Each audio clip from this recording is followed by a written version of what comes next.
objetivo de incentivar o desenvolvimento e a modernização no setor de agronegócios no estado do Rio, algumas instituições estão se reunindo para apresentar propostas e apontar soluções para o novo governo. Questões como escala de produção, investimentos em novas tecnologias, crédito rural e a criação de produtos com maior valor agregado estão entre as prioridades. No Rio em Foco, que começa agora, vamos entender qual o atual cenário do agronegócio no estado e quais as medidas necessárias para impulsionar o setor. Vem com a gente.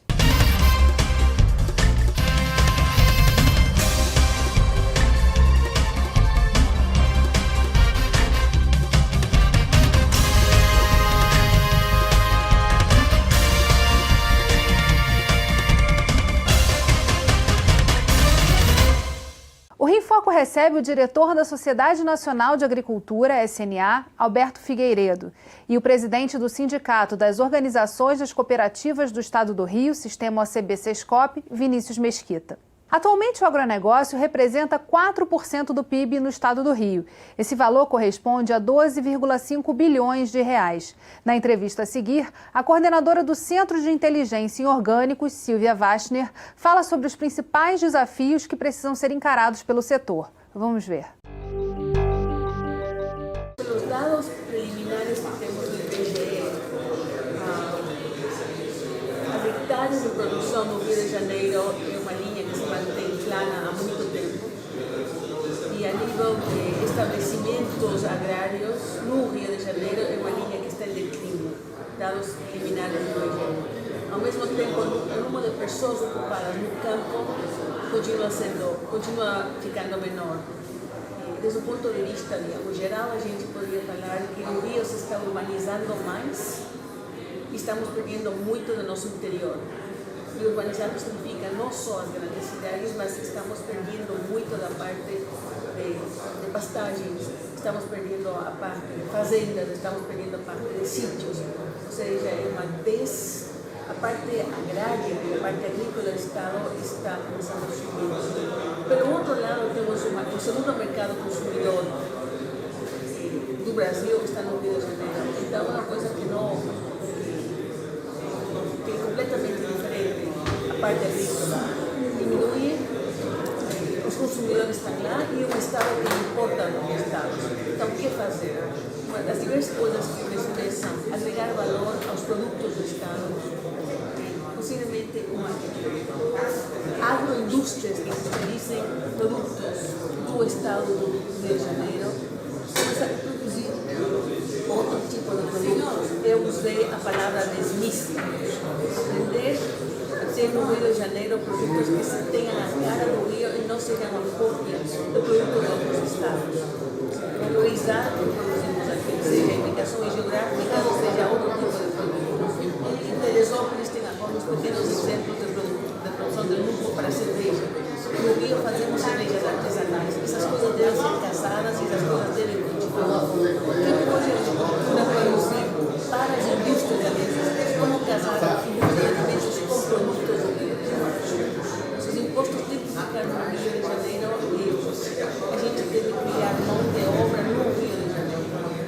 Por que não pensar em maquinários, pequenas maquinárias para as extensões do Rio? Santa Catarina faz isso. Por que temos que importar tudo? Por que não podemos pensar certos insumos para o Rio de Janeiro ser produzidos no Estado? São alguns exemplos que seriam muito interessantes pensar. Certamente são muitas perguntas e muitos desafios também pensar como tornar isso possível no estado do Rio de Janeiro. Qual o panorama hoje que a gente poderia apresentar para quem está na cidade, conhece pouco o campo e os potenciais do agronegócio no estado do Rio? Olha, a gente entende, em primeiro lugar, agradecer, Geis, a oportunidade de estarmos aqui na Assembleia e na TV Alerj. Eu acho que esse meio de divulgação para o nosso público é extremamente importante. E dizer que o Rio de Janeiro tem um potencial enorme para a sua diversificação de produções, quer dizer, para produzir, como a Silvia acabou de dizer, produtos diferentes daqueles que são rotineiros. E nós já temos bons exemplos com o polo de floricultura em Friburgo, com o polo de produção de cogumelos em vários lugares do estado, com um centro de produção de café na região noroeste, enfim. Acho que esses esses investimentos precisam ser priorizados e incentivados para que nós ocupemos o território do Estado de uma maneira mais racional. Basta dizer para você que nós temos hoje um ambiente, quando você visita, anda pelo Rio de Janeiro, em qualquer estrada que seja, as federais e as estaduais, você aparentemente sente um estado abandonado, um estado onde você vê muita área e pouco boi ou pouca plantação de qualquer coisa.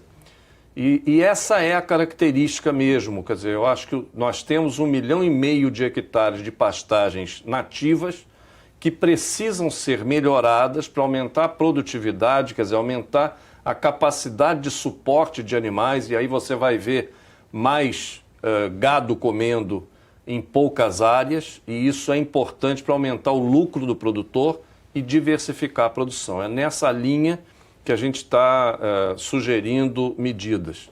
E o Estado do Rio é eminentemente agricultura familiar. E acho que a presença do Vinícius aqui como presidente do sistema OCB Sescop é muito oportuna, porque a grande dificuldade da agricultura familiar hoje é a logística de distribuição e de manipulação daqueles produtos que eles produzem. Então, acho que isso casa bem com o cooperativismo, com o associativismo, e daí, mais uma vez, os parabéns ao Fórum por estar reunindo essas áreas do agronegócio e do cooperativismo. Certamente, para avançar nesse tema, é preciso criar organizar o setor também, né? Que é um dos desafios da OCB Sescop. São vários desafios. O primeiro, a gente tem um problema seríssimo. O governo do Estado, ao longo do tempo, esqueceu que o Rio de Janeiro tem campo. O foco sempre foi a área urbana, a grande urbanização, e você hoje tem pessoas que não se prendem ao campo e não conseguem construir lá a sua sucessão, né? O cooperativismo entra como uma espécie de solução. Nós temos buscado reunir aí os grupos interessados, cooperativas da agricultura familiar, buscando estabelecer uma boa relação com o governo, e agora tentando mais uma vez com a Secretaria de Estado. Eu acho que essa mudança na Secretaria é salutar, era necessário novos ares, mas ainda falta muito, porque as pessoas encontram muita dificuldade. A logística é difícil, grande parte do poder público que contrata, que consome esses produtos, não conhece os programas de incentivo e aplicam mal os programas de incentivo. Um exemplo é a adoção hoje, na tabela do PEA do PENAI aqui no Rio de Janeiro, há uma tabela da Fundação Getúlio Vargas PEA que há... é o Programa de Agricultura... Isso, de aquisição de alimentos do governo, né? E o PNAE é o Programa Nacional de Alimentação Escolar. Isso. E a percepção é que a tabela hoje utilizada ela está completamente defasada com relação aos preços operados pelo mercado. A gente tem concentrado essas discussões, preparamos o documento que vamos enviar oficialmente, e em conjunto com as demais entidades que representam, está tendo uma discussão que eu acho também é um bom momento. Nós tivemos a oportunidade de sentarmos todos e construirmos isso a várias mãos, e vamos estar endereçando isso ao governo do Estado e à Câmara também, aqui a Assembleia Legislativa, para que sirva de parâmetro da realidade que nós estamos encontrando lá dentro. Na linha de prioridades, então, a questão tributária é uma questão fundamental. Sim. E aí depois a questão do uso dos potenciais que existem no território. A guerra fiscal hoje é um problema seríssimo, né? Nós temos um problema na indústria da cana, por exemplo. Nós temos uma grande cooperativa aqui no Rio de Janeiro, uma grande cooperativa de pequenos produtores, né? A Coagro hoje tem cerca de 10 mil cooperados, são pessoas que levam uma carroça de cana para ser moída na Coagro. Hoje é a única indústria que produz açúcar aqui no estado, mas a guerra fiscal faz com que açúcar de outros estados entram aqui numa situação econômica muito mais favorável e tira a competitividade da nossa cooperativa, dos nossos pequenos produtores. Mesma coisa com o álcool. O álcool aqui no Rio de Janeiro, preço final, cerca de R$ 4,17, R$ 4,19. São Paulo, R$ 2,80. Então, fica difícil competir nessa guerra fiscal e isso prejudica muito a nossa agricultura. Por isso, a gente está tentando uma interlocução com a Secretaria para buscarmos aí uma situação que possibilite a continuação do negócio. porque o risco aí é perda do negócio. A gente vai fazer um rápido intervalo e voltamos já. No próximo bloco, a importância dos investimentos em tecnologia no setor. Não saia daí. Rio em Foco aqui, política e economia caminham juntas.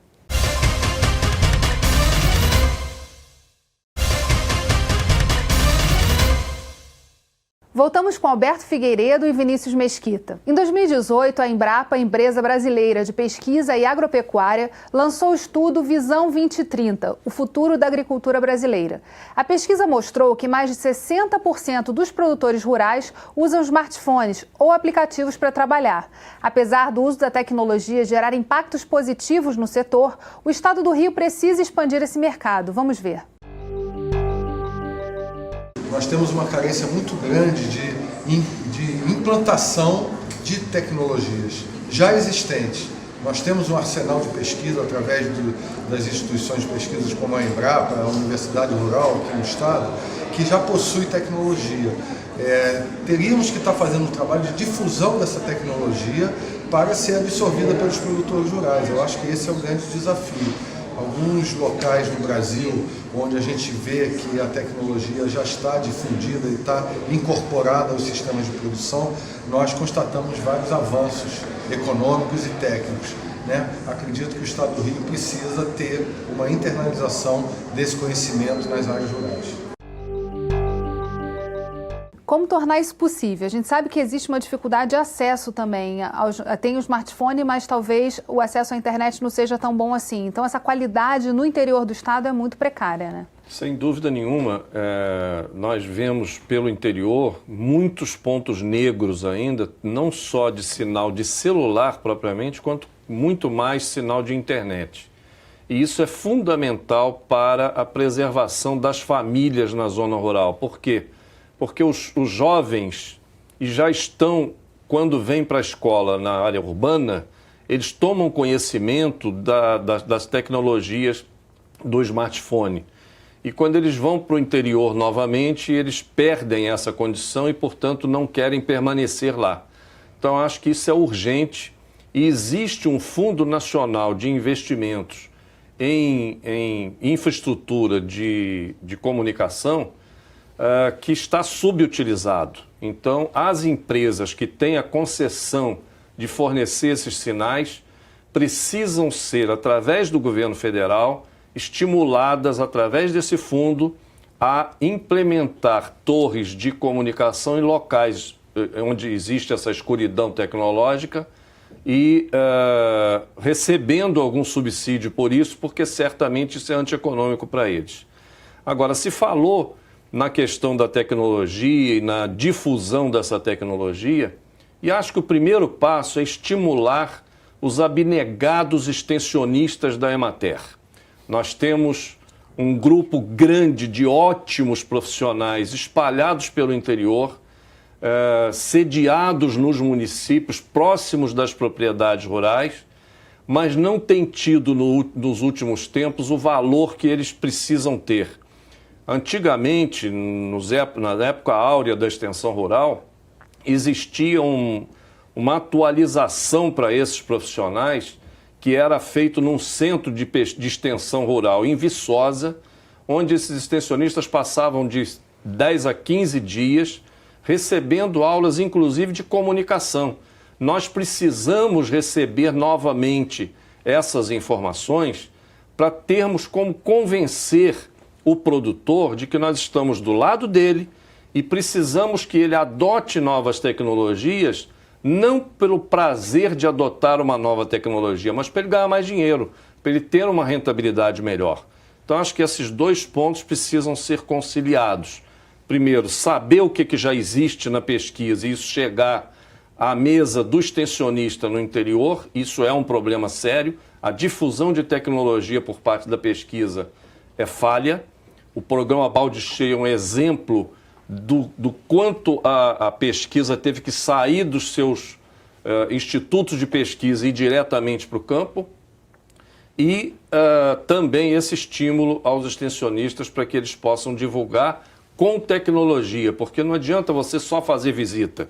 Existem métodos motivacionais e grupais que você reúne esses produtores, apresenta para eles o exemplo daquilo que você quer que eles adotem, e eles então, conversando com outro produtor que já adotou e que está ganhando dinheiro, eles se convencem e aí eles procuram a tecnologia através do técnico. Tem algo que impressiona no estado do Rio, que é justamente o fato de você ter a Universidade Federal Rural, que é um polo de pesquisa, uma referência no Brasil, você ter 3 unidades da Embrapa aqui funcionando, ao lado, né? Com conhecimento assim, importante, várias universidades que também contribuem para isso, da própria...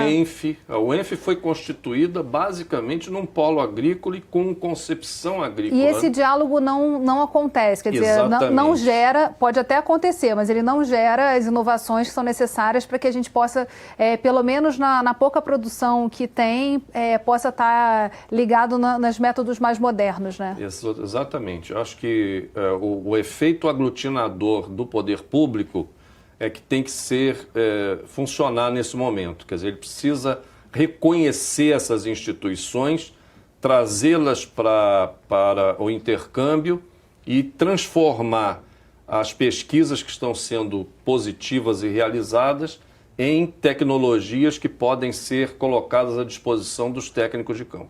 Em relação à inovação, né, trabalhar esse tema junto às cooperativas é um processo que acaba sendo mais fácil, facilitado pelo fator de já ter reunidos ali os atores desse sistema. Como é que isso acontece? Qual o diálogo que o sistema CBC-Scope tem travado para poder trazer essa informação para o produtor? De certo modo, a cooperativa acaba, vamos dizer assim, ocupando essa lacuna, não óbvio, com toda a estrutura que o Estado teria, né, Alberto? Claro.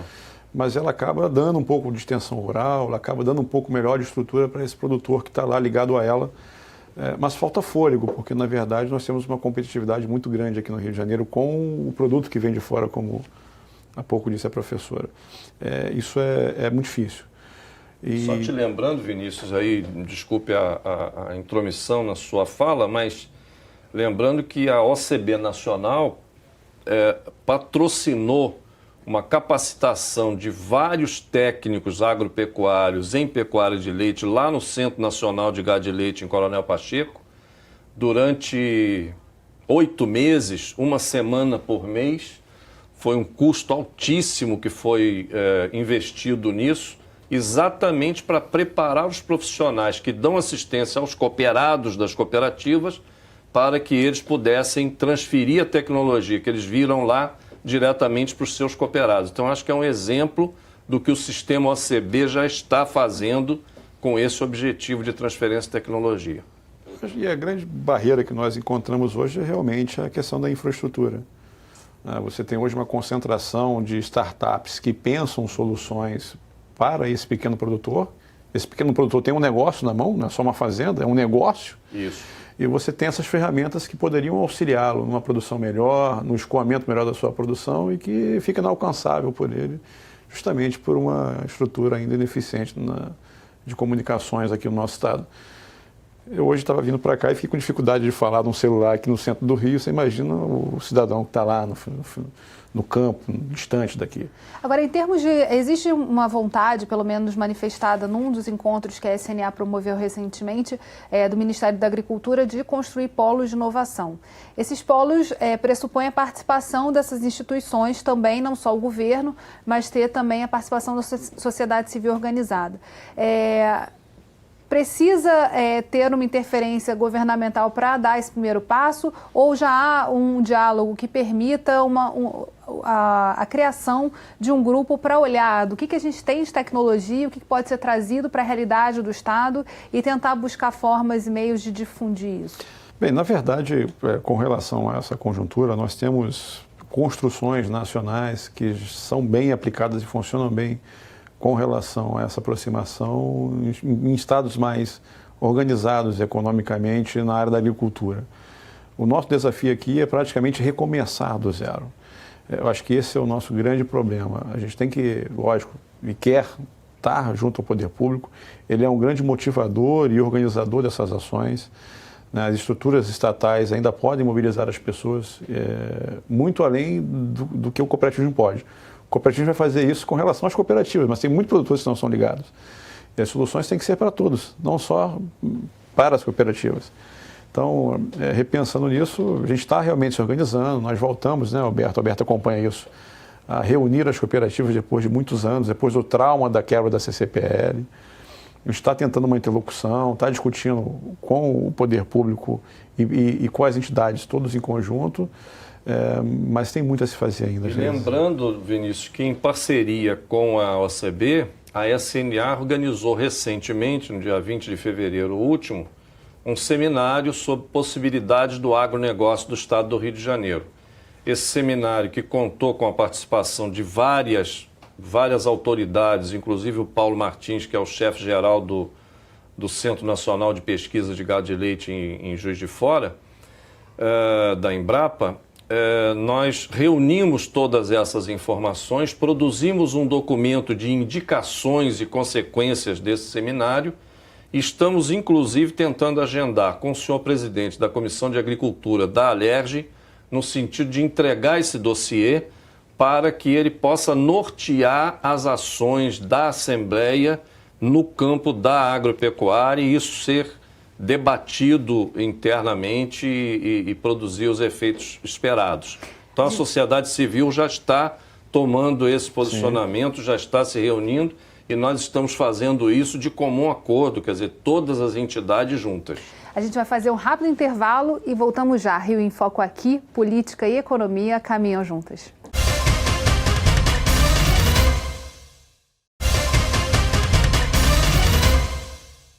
O estado do Rio se tornou pioneiro na comercialização de produtos orgânicos produzidos pela agricultura familiar. Em 2017, a produção registrou um aumento de 15% a 25%, o que são números bons diante do que a gente está vendo e conversou nos blocos anteriores. Olhando para essa questão da capacidade do estado de produzir, qual a agenda que é comum entre as instituições que vai estar sendo levada para o Estado e que vai ser também puxada nesse diálogo com o Legislativo? Olha, a gente entende o seguinte, essa questão dos orgânicos deu certo por quê? Porque houve uma aproximação entre produtores e consumidores. Então, as feiras de orgânicos permitem que o produtor vá diretamente ao consumidor, eliminando etapas intermediárias que normalmente ficam com valores elevados e diminuem a receita do produtor. Mas a gente sabe que são incompatíveis as atividades de produzir e de comercializar, principalmente vindo para a feira. Daí a necessidade das organizações associativas, principalmente cooperativas, para que elas tenham essa logística, essa infraestrutura para prestar esse serviço. Agora, nós entendemos que o Estado precisa ter um conhecimento pleno do seu território e do que se pode produzir neste território. E aí eu acho que a Embrapa Solos pode ser uma excelente parceira. Já existem estudos feitos por encomenda da Secretaria Estadual do Meio Ambiente e que precisam ser aprimorados e detalhados a nível de município para permitir que as pessoas saibam que outras atividades podem ser desenvolvidas e diversificadas. Acho que esse é um aspecto.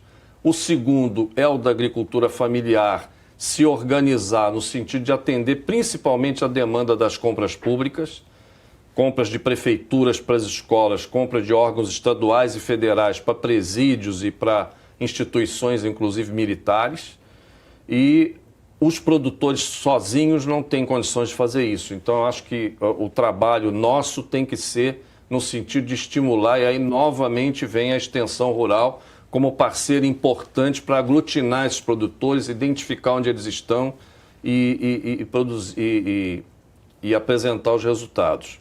E temos que ter um encontro com a rede varejista do Estado, principalmente a Associação de Supermercados, no sentido de fazer com que eles se tornem parceiros da agricultura do Rio de Janeiro, no sentido de que os produtos possam ter código de barra e QR Code que permitam ao consumidor, que está cada dia mais exigente, saber de que região, de que produtor e com que características aquele produto está chegando à mesa dele.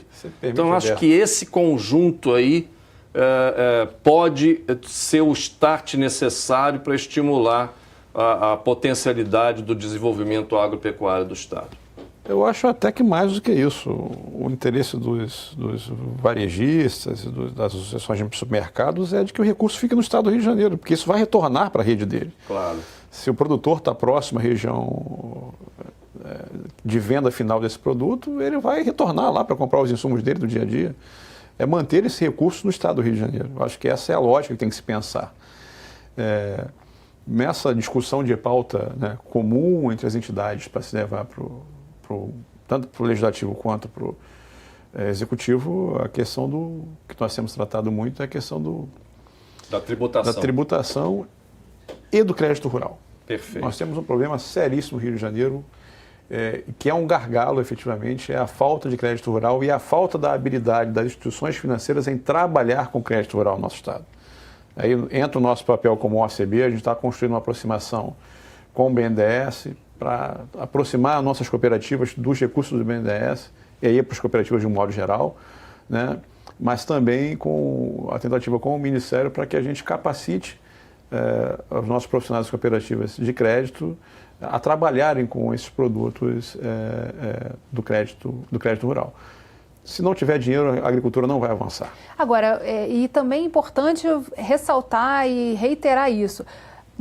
O Estado do Rio é o segundo maior consumidor de produtos agrícolas, quer dizer, de alimentos, geral. E que podem estar, quer dizer, atender esse mercado é a primeira prioridade, talvez a que a gente não esteja conseguindo atingir, né, nesse processo como um todo. O mercado consumidor lá das pessoas tem dificuldade de fazer a logística, de chegar com um preço competitivo. O leite é um exemplo claro disso, né? A gente tem hoje algumas distorções na tributação do leite no Rio de Janeiro. A percepção é de que o leite vem de fora com um valor que a produção aqui de Barra Mansa, do lado do Rio de Janeiro, ou de Macuco, perde competitividade, não consegue chegar, né? Alguns incentivos foram dados para as grandes indústrias de leite, esquecendo dos produtores locais, né? A ideia de que nós vamos trazer grandes números de empregos expressivos nessas regiões, ela não se concretizou.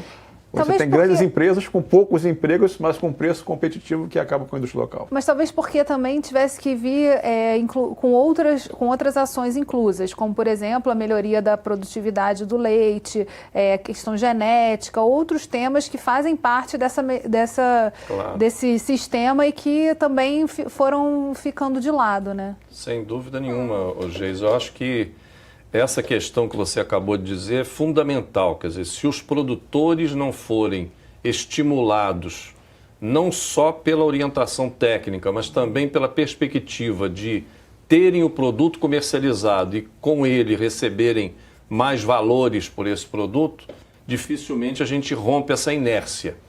E a questão tributária que o Vinícius colocou rapidamente, que a gente gostaria de detalhar um pouco mais, é que o Estado do Rio é, inclusive, muito benevolente em termos de apoio tributário, de benefício fiscal a quem quer desenvolver as suas atividades aqui no Estado. O que a gente sente é que, algumas vezes, esses incentivos não são carreados para o fim a que se destinam.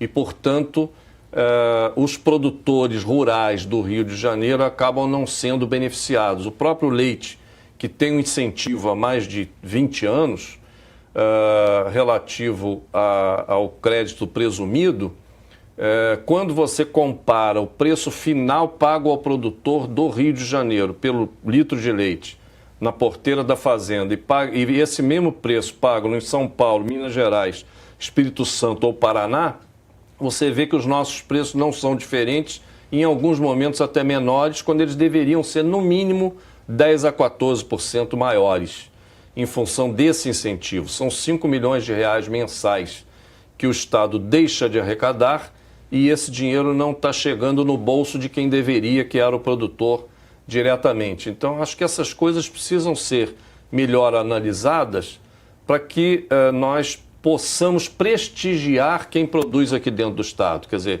é um paradoxo a gente produzir menos do que a gente consome e não dar estímulo ao pouco que a gente produz para comercializar aqui dentro. Então, acho que essa inteligência precisa ser construída, a iniciativa privada, através da Firjan, da OCB, da própria SNA, do próprio SEBRAE, estão estudando esse assunto para apresentar ao governo do Estado em momento oportuno, mas acho que nós temos que ter um sistema tributário mais inteligente para estimular a que a cadeia produtiva funcione bem dentro do Estado do Rio. Tá aí uma agenda que a gente vai ver sendo discutida aí nos próximos meses. Bem, infelizmente o programa chegou ao fim. Obrigada, Alberto. Obrigada, Vinícius. E obrigada a você, telespectador, que acompanha a gente até aqui. Você já assinou nosso canal no YouTube? Vai lá. E se você deseja enviar dúvidas e sugestões, nossos endereços de e-mail e WhatsApp estão aparecendo aí na sua tela. TV Alerj, o canal do Povo Fluminense. Até a próxima.